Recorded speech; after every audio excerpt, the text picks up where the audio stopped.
몇 주간 이제 복음에 관해서 함께 여러분들과 이야기를 나누고 있는데, 이 복음과 성령 받음, 그러니까 복음과 성령의 은혜가 어떻게 이어지느냐 하면, 복음의 확고한 믿음과 복음을 확고히 받았던 모든 이들에게 하나님이 성령을 부어 주신다라는 것이 약속입니다. 그래서 복음에 대해서 확실히 하고 확고히 할수록 성령의 은혜를 경험하는 일들이 명확하고 분명해진다라는 거죠. 그래서 사람들이 복음에 대해서는 별로 관심이 없는데, 좀 신앙생활을 하고 이러는 사람들은 성령의 은혜를 그렇게 간구하는 거예요. 그래서 저도 뭐 기도할 때마다 성령의 은혜를 간구 많이 하지 않습니까? 그런데 성령의 은혜를 따라서 성령님께서 우리에게 와 주시고, 또한 신비로운 경험도 하게 되고, 성령님께서 정말 우리와 함께 해주심으로 담대함을 갖게 되고, 막 그러는 은혜를 누리고 싶어 해요. 그리고 그런 은혜를 누리는 것이 하나님의 믿음 안에서의 삶의 큰 복이죠. 그런데 그럼 어떻게 그런 삶을 누리느냐면, 복음 앞에 확고하고 확실하게 영혼이 그 복음에 대해서 깨닫고, 또한 그 복음을 받아들이고, 또한 그 복음 앞에서 자신이 죽어지는 것을 경험하고 나면, 그 이어서 성령의 능력 역시 이 복음을 확고히 받은 것만큼 이 성령의 은혜도 경험한다는 거죠.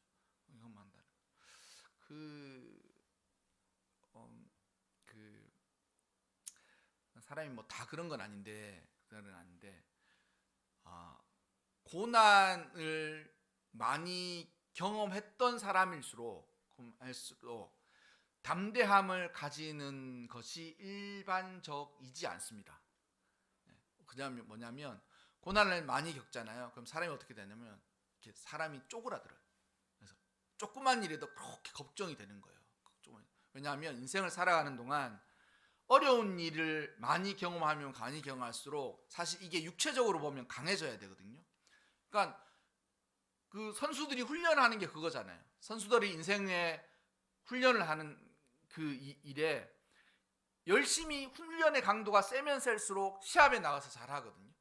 훈련의 강도가 세면 셀수록 그가 뭐 어떤 일을 하든지 잘하는데, 이게 영적인 일은 다른 게, 인생의 고난을 많이 겪으면 겪을수록 담대해져야 되는 게 우리가 흔히 생각하는 상식인데, 그렇지 않습니다.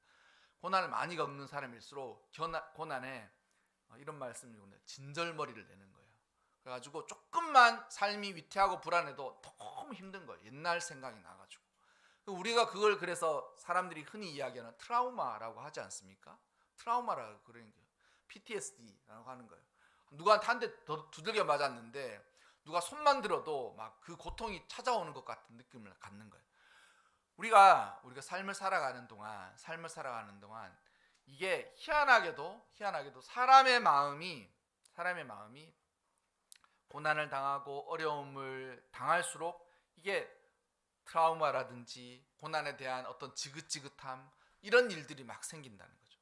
근데 여러분, 이게 제가 생각하기에 복음 안에서는 그와 같지 않아야 됩니다. 뭐냐면, 하나님의 은혜 앞에서, 복음 앞에서 자신의 영혼이 복음을 제대로 만난 사람일수록 성령의 은혜도 확고하고 분명하게 간섭하시는 것을 경험해요.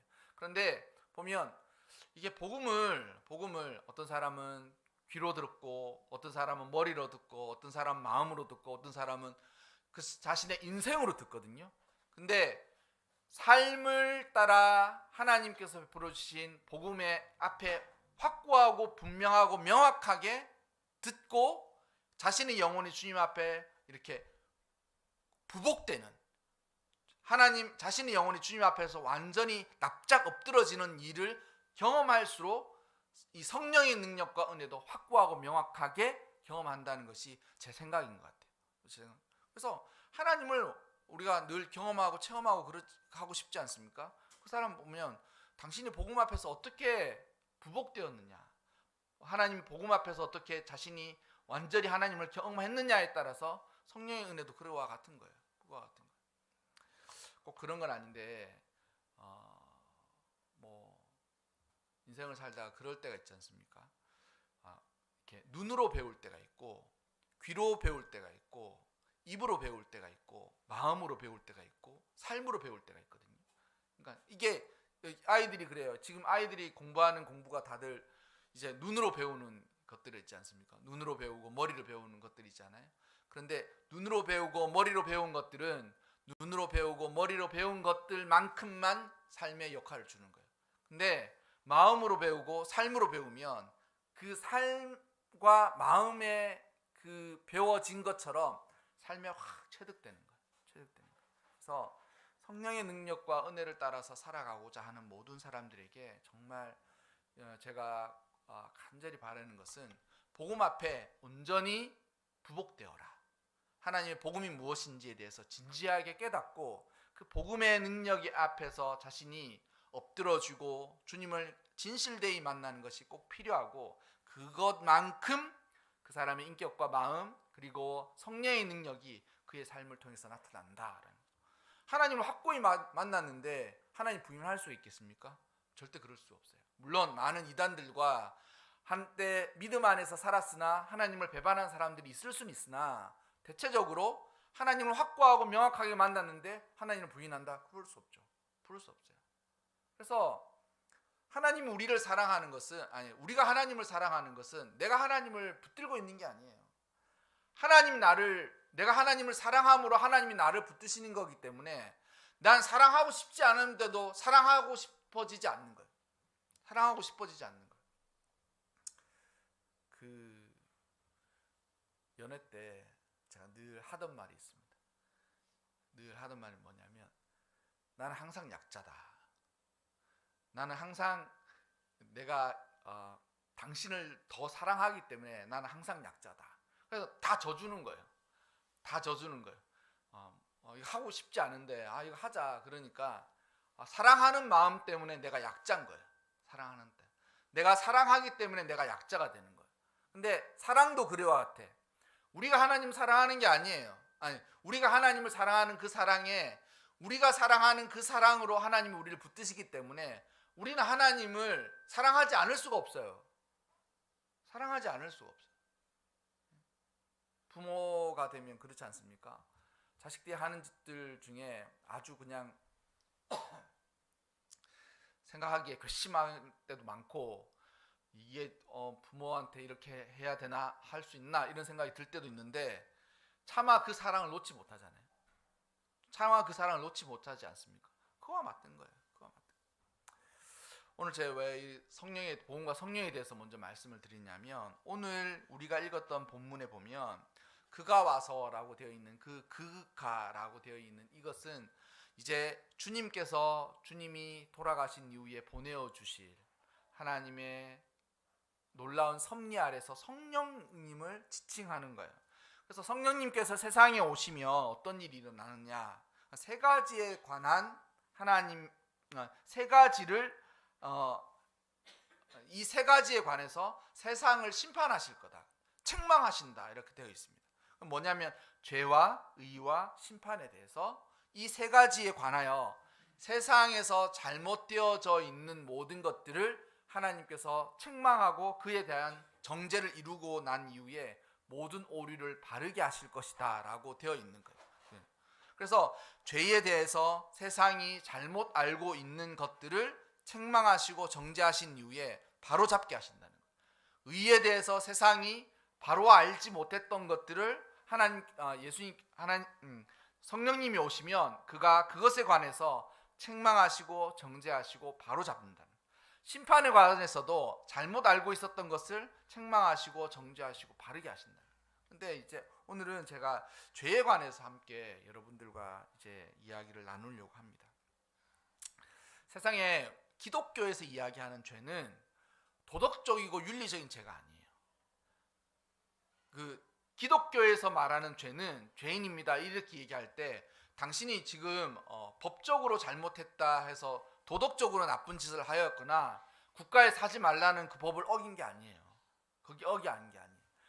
기독교에서 말하는 이 죄와 세상에서 흔히 말하는 죄의 정의는 완전히 다릅니다. 완전히 다릅니다. 그래서 기독교에서 말하는 죄가 무엇이냐면 인생에 관한 비참함을 먼저 이야기해 주는 거예요.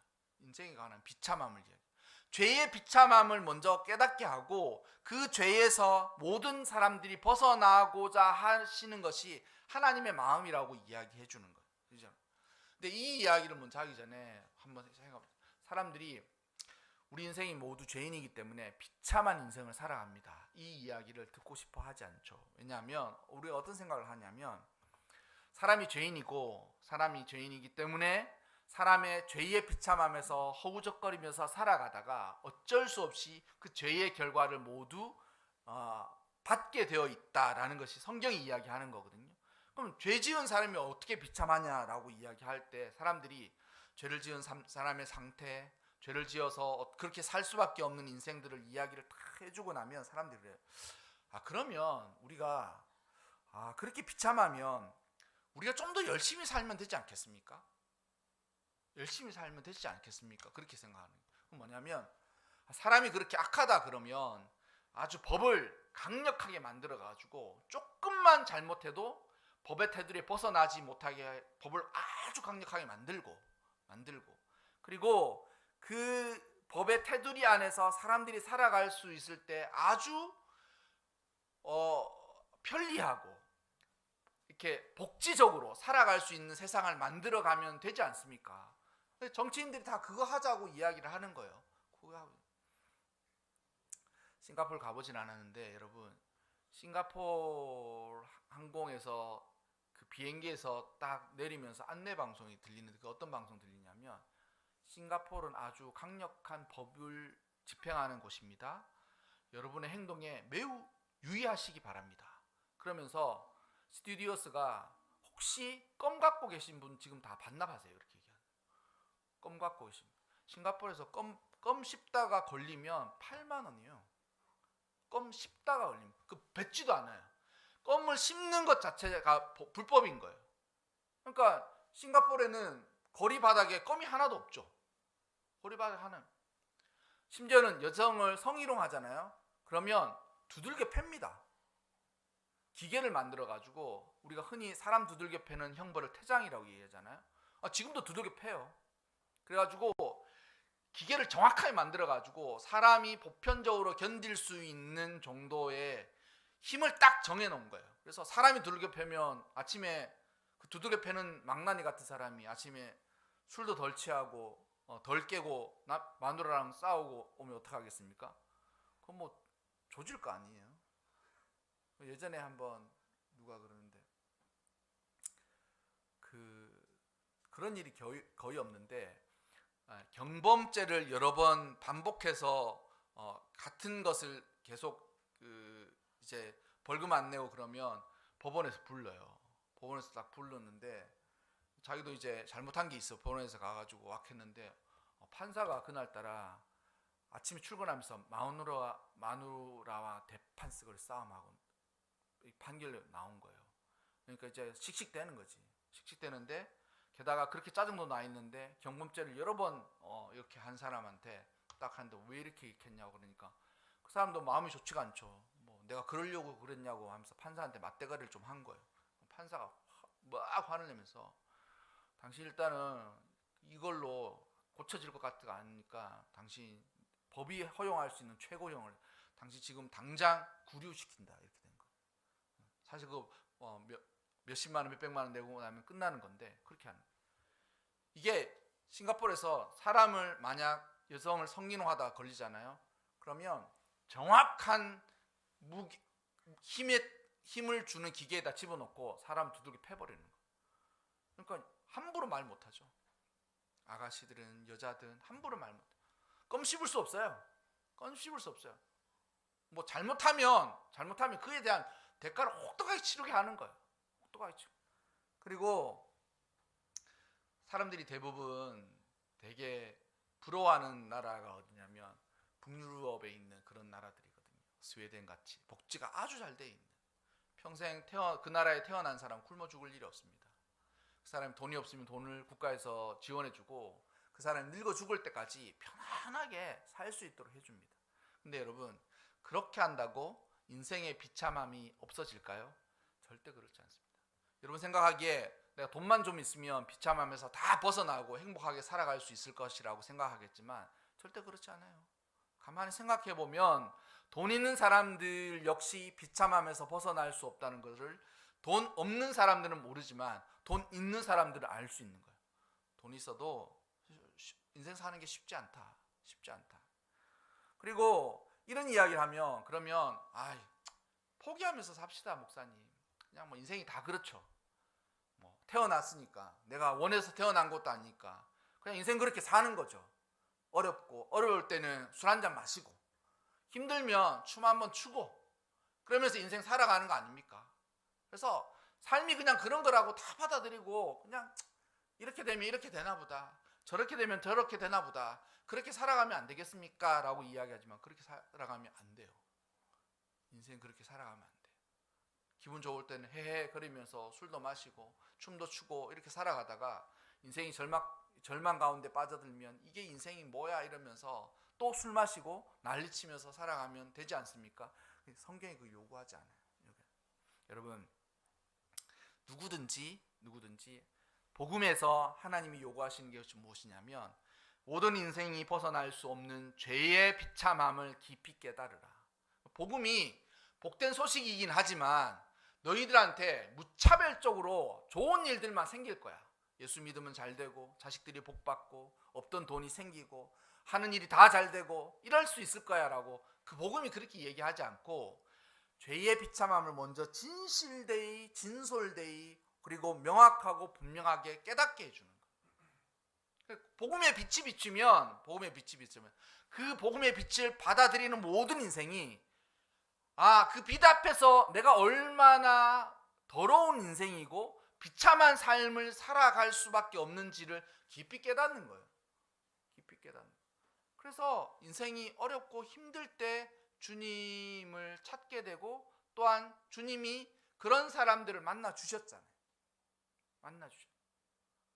안전뱅이는 앉은 자리에서 일어서면 그가 앉은 자리에서 일어서는 상황의 변화로 모든 삶이 달라질까요? 그렇지 않습니다. 그렇지 않아요. 이것만 해결되면 참 삶이 좋을 것 같은데 이것만 해결되면 참 삶이 좋을 것 같은데 이것만 해결되고 나면 또 어떻게 되겠습니까? 그렇지 않습니다. 죄의 비참함을 분명히 아는 거예요. 우리 인생에 있어서 가장 큰 죄의 비참함이 무엇이냐면 하나님과의 관계가 끊어진 거예요. 그게 인생의 가장 큰 비참함의 출발이에요. 누가복음 보면 탕자의 비유가 나지 않습니까? 탕자가 뭐라 그래요? 아버지 빨리 죽고 그리고 나한테 줘야 될 그 유산을 돌려주면 나는 인생이 너무 행복하겠습니다 라고 생각하면서 어떻게 해요? 아버지 유산을 다 받아가지고 아버지와 떨어져서 먼 외국에 나가서 홀로 방탕하게 살아갔다 그러지 않습니까? 근데 몰랐지. 아버지로부터 오는 모든 재산만 가지면 자신의 인생이 승승장구하면서 살아갈 수 있을 거라고 생각했는데 막상 아버지로부터 자신이 삶이 이렇게 떨어져서 이게 교제가 끊어지고 나니까 어떤 일이 생겨요? 인생이 자기 뜻대로 안 되는 거예요. 나중에 어떻게 됩니까?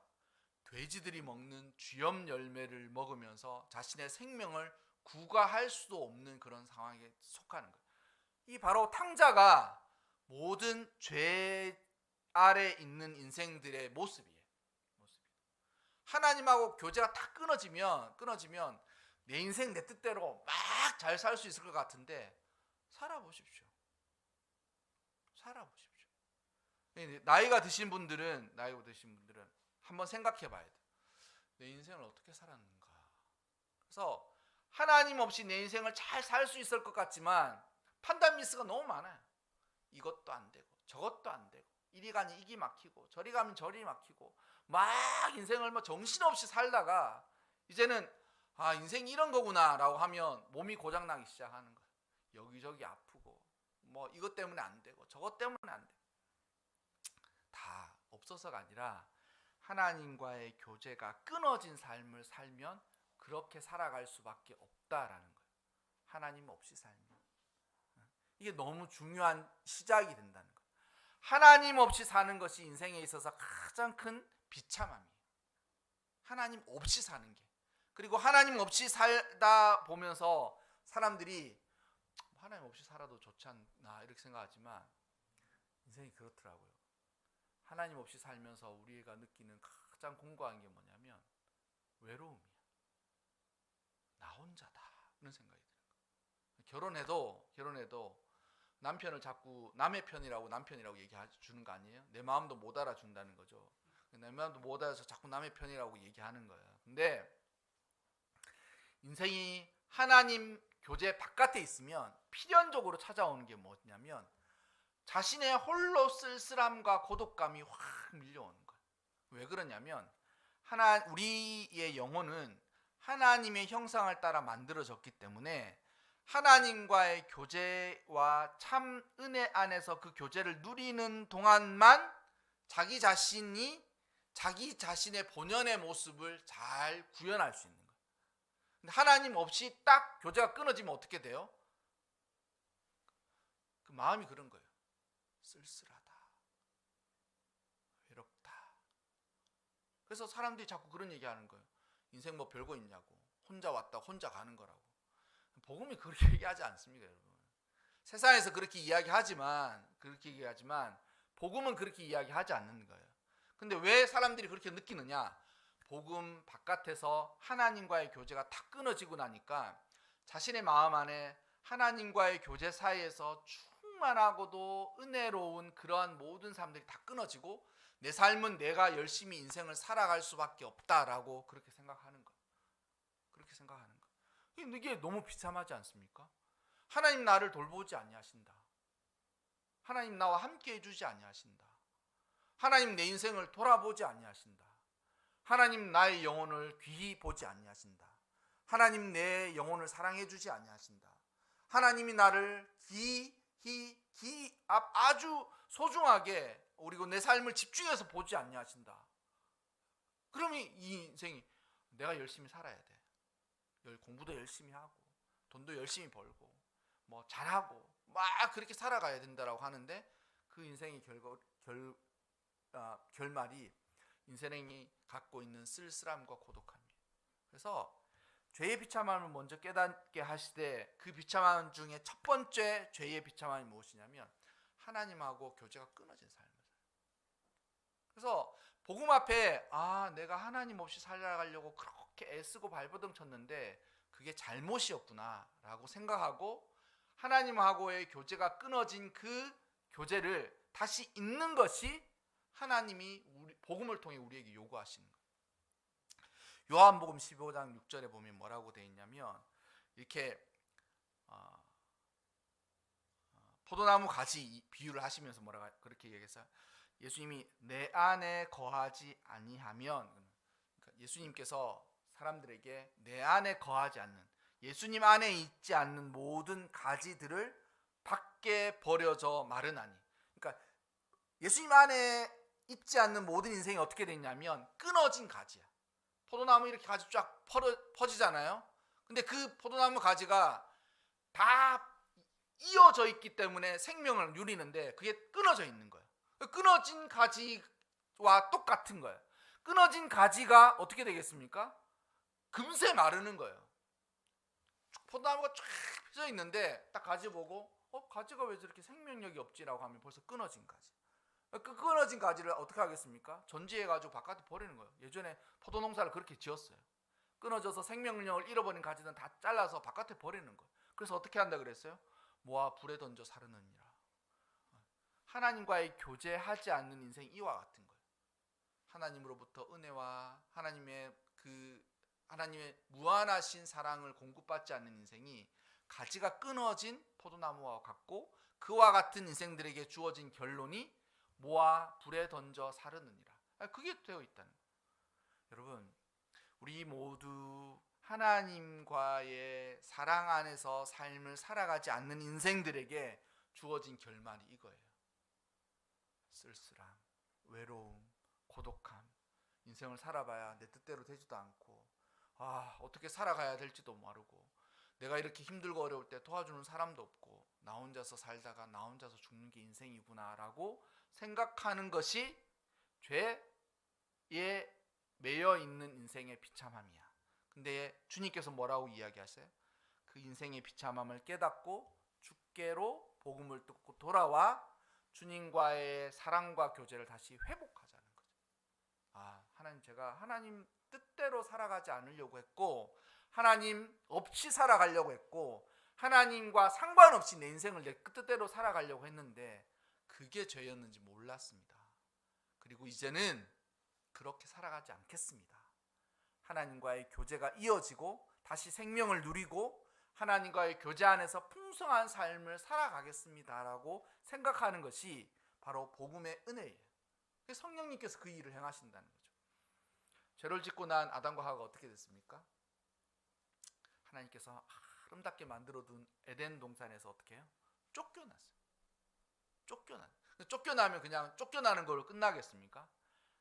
그동안 하나님과의 교제가 완전히 끊어지는 거예요.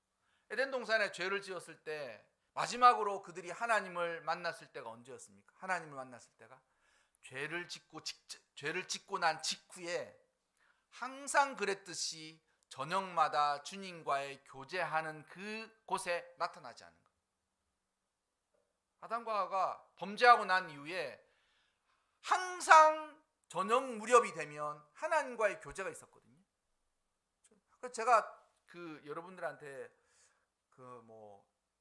새벽기도 나오라고 막 그렇게 얘기하지 않는데 저녁에 자기 전에 꼭 기도를 하십시오라고 하는 그 좀 특별한 이유가 있어요. 제가 해보니까 새벽기도와 저녁기도 중에 기도를 먼저 해야 될까요? 하면 새벽에 일찍 일어나는 것도 어렵겠지만 제가 보기에 저녁에 자기 전에 삶을 정리하고 잠시라도 하나님과 기도하는 것이 아주 영적인 효과가 있더라고요. 영적인 효과. 그래서 제가 권하는 거예요. 저녁에 주무시기 전에 아주 잠깐이라도 하나님 잡니다. 이 한마디라도 하나님을 기억하는 것이 참 좋다라고 생각하는데 아담과 하와가 저녁마다 에덴 동산에서 하나님과의 교제가 있었어요. 하루의 삶을 확 살아가고 에덴 동산에서 그들이 살아갔던 삶을 하나님과 교제를 나누는 거예요. 하나님, 이런 것은 제가 했는데 어떤지 잘 모르겠습니다. 이런 것들은 어떻게 살아가야 할지는 잘 모르는데 하나님 어떻게 생각해요? 이렇게 대해서는 하나님께 기뻐하셨는지 모르겠습니다. 그러면서 교제가 있었는데 범죄하고 나자마자 하나님은 그 교제의 그 장소에 알고 계심에도 나와 있는데 아담과 하와는 숨어버려요. 하나님의 얼굴을 보지 못하는 거예요. 그렇게 살아가는 거예요. 그들이 그 교제가 끊어지고 이제 에덴 동산 바깥에 가죽 옷을 입지 않으면 살아갈 수 없는 것으로 내던져진 거죠. 살벌하고 춥고 위기와 위협이 끊임없이 이어지는 그곳으로 던져지는 거예요. 여러분, 우리 모든 인생들은 탕자와 같은 인생들이었대요. 예수님 믿고 살아도 마음 안에 내 인생은 내 거야, 내 마음대로 인생을 열심히 살아갈 수밖에 없어라고 그렇게 생각하는 게 죄고, 그 죄인이 가지고 있는 비참함이 인생이 쓸쓸하고 고독하고 외로운 모든 것이 전도서에서 말한 것처럼 다 해봤는데 다 헛거야. 다 해봤다. 전도자가 말하기를 나 다 해봤어. 난 돈도 있었고 생명을 죽였다가도 살릴 수 있는 권력도 있었고 다 해봤는데 하나님과의 교제를 누리면서 살아가는 그것만 한 게 없더라라고 깨달은 것이 전도자의 이야기인 거예요. 인생이 그와 같은 거예요. 하나님 없이 살면 다 허무한 거예요. 그래서 여러분, 이 복음이 죄에 관해서 깨닫게 하는 이 책망을 듣는 거예요. 하나님 없이 살아가려고 하는 것이 얼마나 오만한가, 하나님 없이 살아가는 인생이 얼마나 나중에 비참한가, 그리고 하나님과의 교제가 없이 살아가는 삶이 얼마나 부실하고도 얼마나 초라하며 얼마나 별것 아닌 인생일 수밖에 없는가를 깨닫는 거예요. 그리고 하나님에게로 돌아오는 거예요.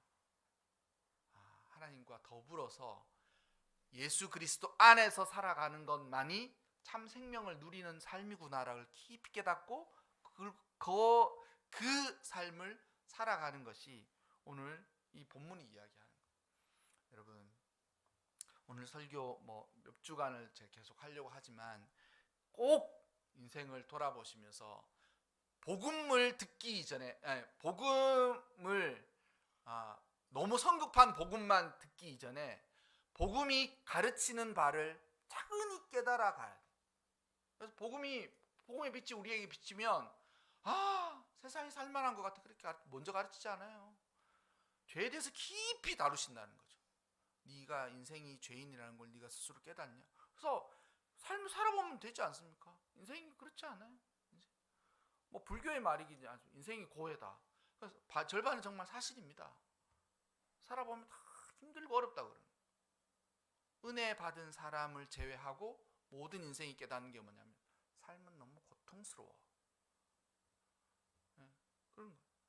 여러분, 이와 같은 복음의 말씀과 그에 대해서 쉽보이 생각하지 마시고 금방 빠르게 넘어가려고 하지 마시고 깊이 깨달아 여러분 삶 가운데 복음의 충만한 은혜를 받기까지 죄의 비참함과 더불어서 의는 무엇이고 또한 우리에게 심판하시는 것들을 우리 모두가 이루어 가시기를 바랍니다.